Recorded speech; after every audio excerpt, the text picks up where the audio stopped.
Good morning. My name is Lauren Atwell, and I just came here to talk with you a little bit about my testimony. I hope that it brings you confidence and joy and just more knowledge in knowing who God is. He has done so much for me in my life, and He continues to be faithful to me every single day when I don't know where to go or how to deal with my day. But one of the bigger things about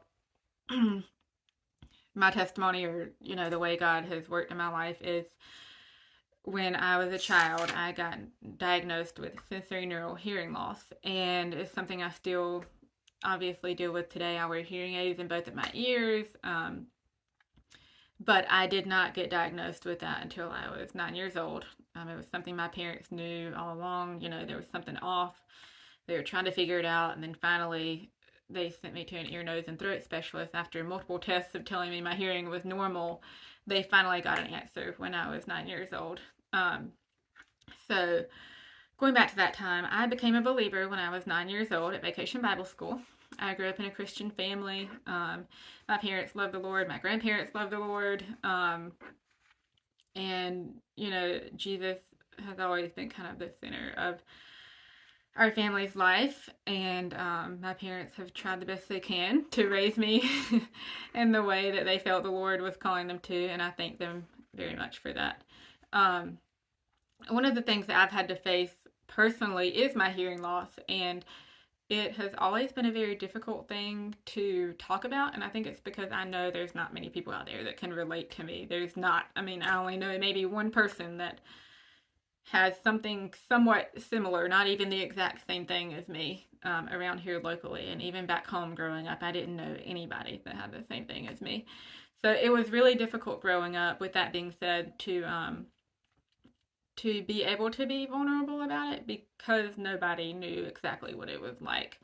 And I think sometimes when other people can't relate to you, we want to hold it in more because we feel that people might not take it as seriously, or they might not think that our problems are actual problems that we deal with daily. But it is something that I've dealt with daily for, well, ever since I was 9 years old. I struggled more with this when I was younger as a kid, from all the way up to college. And obviously, I still struggle with it. And honestly, I expect my hearing to get worse as I get older. And the past few weeks, and this is kind of why I felt led to share the testimony, but the past few weeks, I've just I don't know if it's because I just turned 30 this past year or what, but I've felt a little bit of a negative drift in my view on myself with my hearing loss. And that hasn't happened in a very long time. I don't know if it's because I'm aging and I think I'm like a little bit more in tune to the fact that I can't hear things, and I'm like, okay, is it getting worse? What's going on? That kind of thing. But overall, it's been a struggle my whole life, but the Lord has really taught me how to deal with it and how it has been something that can be used by Him more than just I have a disability, it's holding me back, that kind of thing. And I just wanted to encourage those of you that do feel held back with whatever kind of disability you may have, that God will use that disability. And it may be just for you, it may be for your family, it may be for other people you come into contact with in your career, your job, whatever it may be, but God will absolutely use whatever disability you have. And some of the things that, just to kind of educate a little bit on, because like I said, not many people know or can relate to what I have and what I've been through. But with hearing loss, a lot of things are just kind of like out of whack a little bit. And if you're around me long enough, you probably notice some of it. But I can't hear very well, and I have hearing aids in both of my ears. I have since I was 9 years old. And some of the difficult things or things that happen are basically I have to use my brain to analyze what people are saying. So if I can hear one part of a word or a sentence that you're saying, but I can't hear the other half of it, then I have to figure out in my head, well, the part that you did say, I heard. So what are you talking about? And let me try to figure out with what I hear, what you're saying in the other part. And so with that being said, there's a lot of guessing and trying to basically put pieces together in my brain when I'm having a conversation with you. I don't have to do so much of that when I'm like one-on-one with a person because I'm like just me and them. And so I do a lot better one-on-one with people. I love coffee dates and, just hanging out one-on-one. Play dates are good, that kind of thing. But in a big crowd of people, a lot of people, like, church is hard. Restaurants where there's loud music or, and I'm with a bunch of people that I'm trying to conversate with all together, that's very challenging for me. It's incredibly challenging. A few weird things about hearing loss too are, like, for whatever reason, I can't hear TVs and movies. So I do not like going to the movies.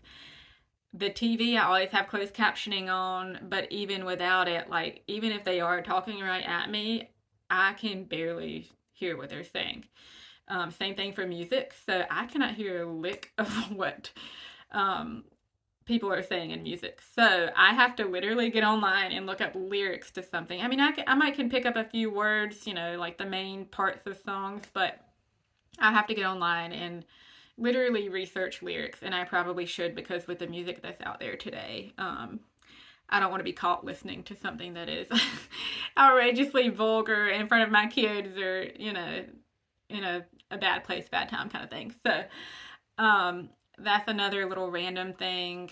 I was trying to think of all the things. One of the biggest things that's kind of impacted me in my past is my speech and the way I talk. Anybody that has a hearing loss or any type of hearing loss is going to affect their speech and the way they talk, because if I can't hear clearly like a normal hearing person can, then I'm going to talk the way I hear things. So if I'm hearing things muffly, which is pretty much what I hear, or, I'm hearing things off, certain sounds, then I'm going to talk that way because that's just what's natural to me. But I've done speech therapy my whole life, and when I say my whole life, I just mean from the time I was little to college.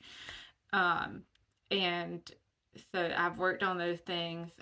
Lip reading is a tremendous part of how I communicate with people. So if I can't read your lips, you have your back turned to me or my back's turned to you, 9 times out of 10, I can't hear what you're saying. I might can hear you saying my name or somebody saying something to me, but it's going to be difficult. So that's just another little thing that has taken place. In the past, I really have, like,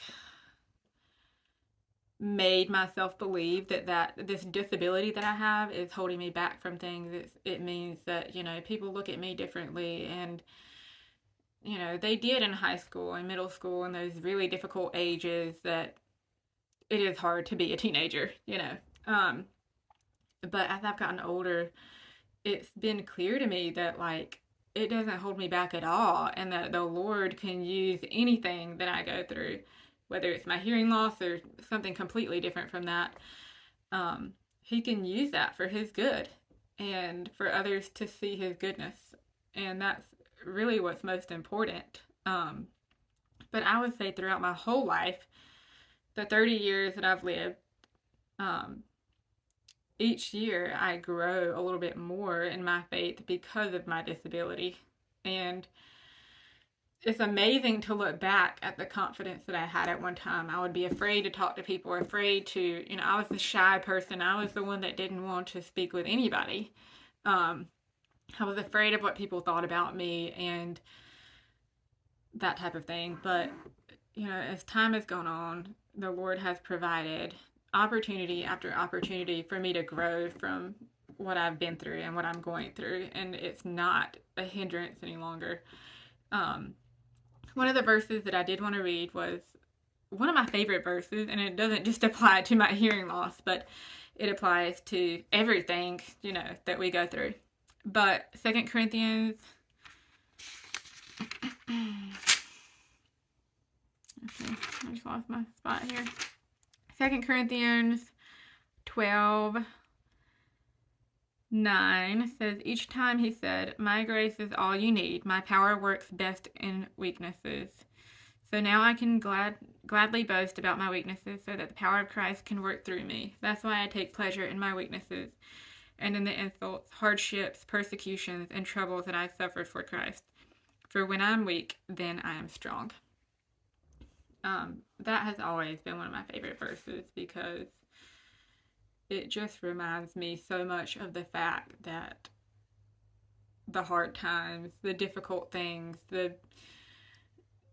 everything that we go through that we suffer from or is challenging for us, like God is working in that and He's using it for His good.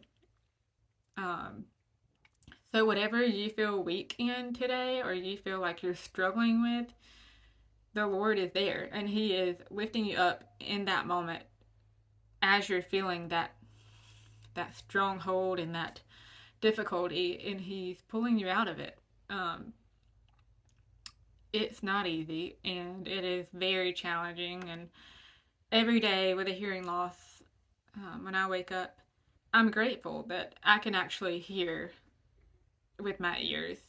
It's not perfect, but praise the Lord, I can actually hear. And praise the Lord, I can talk with people and have a conversation with people and have relationships. And right now in the season that God has given me, I feel like I'm just so grateful for His faithfulness and the way He can use a disability and not make it something to shy away from, but something to teach others about who He is and how good He is.